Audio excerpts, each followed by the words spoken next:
ડાકોર ખાતે તારીખ 19મી સપ્ટેમ્બરના રોજ શનિદેવ મંદિરની મૂર્તિને ખંડિત કરવામાં આવી હતી, જેને લઈને ખેડા જિલ્લા પોલીસ દ્વારા આરોપીઓને 15 જ દિવસમાં ઝડપી પાડવામાં આવ્યા છે।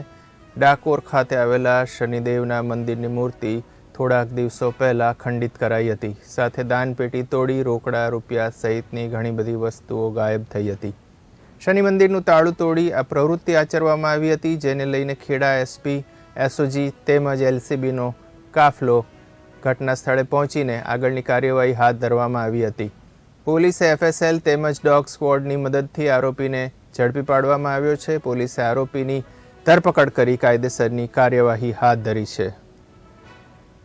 ગઈ તારીખ 18/9ના રોજ ડાકોર પોલીસને માહિતી મળેલી કે જે ડાકોર થી નડિયાદ આવતો રસ્તો છે, જ્યાં શનિદેવનું મંદિર છે, એ શનિદેવની મૂર્તિ ખંડિત કરેલી છે અને મંદિરની અંદર ચોરી થયેલી છે અને નુકસાન થયેલું છે।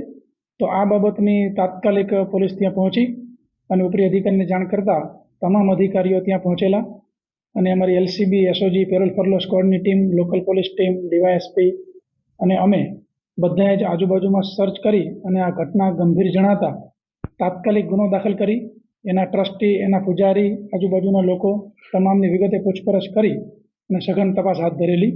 એક વ્યક્તિ અમને સીસીટીવી ફૂટેજની અંદર પણ એનો ચહેરો જે તે વખતે નહોતો દેખાતો, પરંતુ એની બોડી લેંગ્વેજ ને અન્ય પૂછપરછ અને અન્ય લોકોના નિવેદનો ધ્યાને લઈ બસ સ્ટેશન, રેલવે સ્ટેશન, ધાર્મિક જગ્યાની આજુબાજુ જે જગ્યાએ ભિક્ષુક લોકો રહેતા હોય એ પ્રકારની તમામ જગ્યાએ તપાસ કરવામાં આવેલી અને આ તપાસ દરમિયાન હ્યુમન ઇન્ટેલિજન્સથી એવું જાણવા મળેલું કે આ વ્યક્તિ દાહોદ બાજુના છે। એમાં પણ ચોક્કસ માહિતી નહોતી।